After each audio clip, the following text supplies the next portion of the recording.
Démarche qualité et bonne gouvernance, deux principes intimement liés pour le développement des entreprises et leur performance. Pour aborder ces thématiques, nous recevons pour vous le docteur Mohamed Kompaoré, auditeur qualité et directeur général de Sunu Assurance IARD.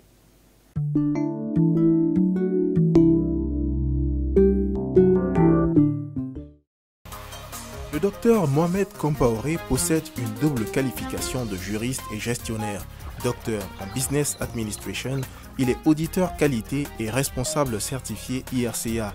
Très porté sur les questions de qualité, il est le directeur général de Sunu Assurance IARD. Bonjour docteur Kompaoré. Bonjour Ahmed. Docteur Kompaoré, à votre avis, quelles sont les règles et principes qui réglementent la bonne gouvernance dans une entreprise?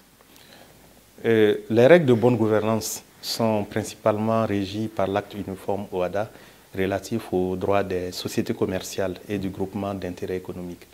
Ces règles générales sont complétées par des réglementations spécifiques, notamment pour les établissements financiers et les sociétés d'assurance.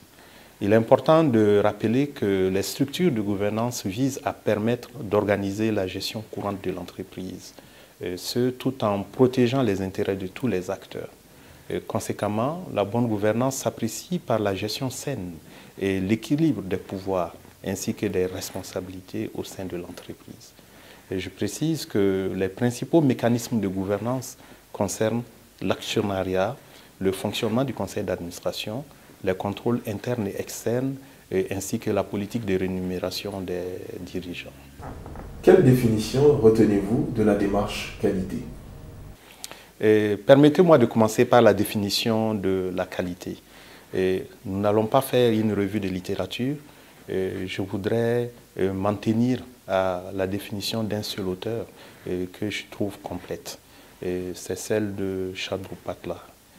Selon lui, la qualité est la priorité accordée à la relation avec les clients, avec pour objectif que le client soit satisfait de payer pour le produit ou le service, alors que le fournisseur ou le prestataire en tire un bénéfice raisonnable. De cette définition, je retiens que la démarche qualité est perçue comme un mode de management qui, entrepris par les organisations, conduit à l'accomplissement de leur mission et à la satisfaction des parties prenantes. La démarche qualité est transversale à l'entreprise, aussi bien en ce qui concerne les processus, les outils que les parties intéressées exigeantes. Donc plusieurs entreprises tendent à recourir à cette démarche qualité pour développer leur compétitivité et garantir leur rentabilité.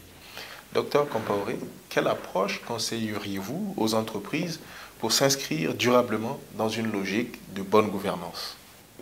Oui, nous sommes dans un environnement économique hyper compétitif et mondialisé. La mise en œuvre d'une stratégie marketing est un impératif pour assurer la croissance et la rentabilité à long terme de l'entreprise. Je conseillerais donc aux entreprises de s'engager dans une démarche qualité pour obtenir la qualité des produits et services nécessaires à un développement rentable. En s'engageant dans la démarche qualité, elles pourraient décider d'implémenter un système de management de la qualité suivant les normes de certification, sachant que la mise en conformité aux normes pourra les aider à mieux se structurer et à s'organiser pour mieux servir dans la conformité. Selon vous, quels sont les indicateurs de bonne gouvernance? C'est fastidieux de les énumérer. Je voudrais peut-être rappeler que la bonne gouvernance doit favoriser l'émergence d'entreprises efficientes et durables qui contribuent au bien-être de la société en créant de la richesse, en générant des emplois et en apportant des solutions à l'environnement et aux problèmes sociaux. Donc les critères de bonne gouvernance peuvent concerner les organes dirigeants, la qualité des actionnaires majoritaires, la maîtrise des processus et des risques, le dispositif de contrôle permanent et de conformité, l'efficacité du système d'information ou la qualité du service. Et je l'ai dit, ils sont nombreux, mais je me permettrai de citer quelques exemples. En prenant les organes dirigeants, et notamment au niveau de la composition du conseil d'administration. Au sein d'un conseil d'administration, la séparation des pouvoirs entre le conseil d'administration et la direction générale est un indicateur de bonne gouvernance. En plus de cela, lorsque nous avons des administrateurs compétents, qualifiés, avec le profil qu'il faut et diversifiés, nous sommes en présence d'un indicateur de bonne gouvernance. Et voilà, ça, ce n'est que pour les organes dirigeants. Nous pouvons en prendre d'autres et j'espère que nous aurons l'occasion, dans le cadre d'une autre émission, de nous attarder spécifiquement sur ce sujet. À votre entendement, existerait-il une adéquation entre la démarche qualité et la bonne gouvernance? Je réponds par l'affirmative pour diverses raisons. Je vais en donner quelques-unes. La mise en place de la démarche qualité permet aux entreprises de respecter les exigences légales et réglementaires. La démarche qualité favorise par ailleurs une meilleure définition de la stratégie de l'entreprise et le renforcement du suivi des objectifs. Elle incite à une meilleure implication des dirigeants dans la gestion de l'entreprise. La démarche qualité permet de renforcer le contrôle interne et de favoriser la gestion efficiente des ressources. Donc l'interaction entre la démarche qualité et la bonne gouvernance prévient les conflits entre les dirigeants et les instances de contrôle. Elle renforce la culture de l'amélioration continue, dont notamment l'amélioration de la relation client et la pérennisation des activités. La démarche qualité donne une meilleure visibilité à l'entreprise, renforçant ainsi la fidélisation du personnel et la gestion efficiente des ressources. Comment faire en sorte que les petites entreprises, en l'occurrence les startups, puissent se sentir suffisamment concernées pour intégrer les principes du management, notamment le management de la qualité, dans leur fonctionnement? Il faudra aller à leur rencontre et leur expliquer le but d'une démarche qualité. Il faut arriver à les convaincre et convaincre les incubateurs, pour les startups qui sont encadrés par les incubateurs, que la démarche qualité permet de guider le processus de création de valeur pour produire la satisfaction des parties intéressées exigeantes. La démarche qualité permet aussi d'atteindre une innovation qui respecte les normes et réglementations. Elle permet par ailleurs d'éviter que la concurrence neutralise l'effet de l'innovation sur le jugement qualité attendu des acteurs du marché, et ce qui peut perturber les retours sur investissement. Qu'est-ce qu'il faut aux entreprises africaines pour être plus compétitives et plus présentes sur le marché international? Il faut encourager les entreprises africaines à améliorer le coût et la qualité de leurs produits grâce à l'innovation et aux mises à niveau technologiques. Cela leur permettra d'acquérir des avantages comparatifs dynamiques et d'être plus performants que leurs concurrents, ce qui peut aider à surmonter l'idée selon laquelle seule une petite portion d'entreprises africaines peut produire régulièrement des produits de bonne qualité à grande échelle. Notre continent connaît un développement des technologies numériques dans diverses industries.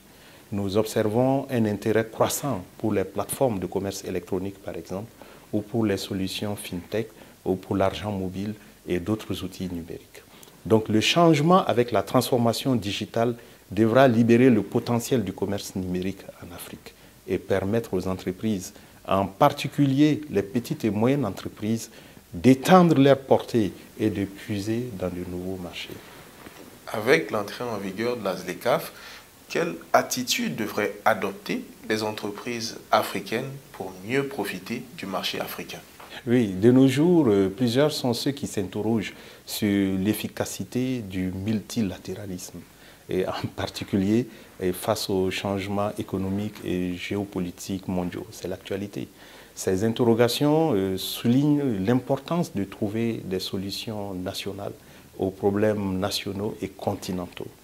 Il est donc nécessaire de poursuivre le concept panafricaniste d'un marché unique africain qui créerait un marché continental d'1,3 milliard de personnes avec un PIB combiné de 3 400 milliards de dollars, et ce qui en ferait la plus grande zone de libre-échange au monde. Et la ZLECAf devra stimuler le commerce interafricain, selon les statistiques que nous avons, de 52,3% d'ici 2025. Et elle devra aussi permettre d'augmenter les revenus de l'Afrique jusqu'à 450 milliards de dollars d'ici 2035.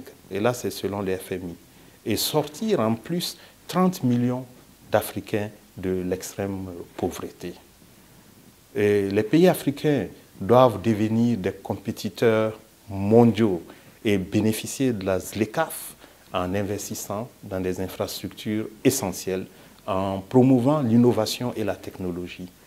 Ces investissements joueront un rôle crucial dans le soutien de l'objectif de la ZLECAf, qui est de réduire les barrières commerciales, d'harmoniser les réglementations et les normes, d'améliorer les investissements transfrontaliers, favorisant ainsi la croissance économique, la réduction de la pauvreté et le renforcement de l'intégration et de la coopération régionale. L'élimination des barrières commerciales dans le cadre de la ZLECAf devra permettre aux entreprises africaines de développer leurs avantages comparatifs, d'accroître la productivité et d'améliorer la qualité de leurs biens et services.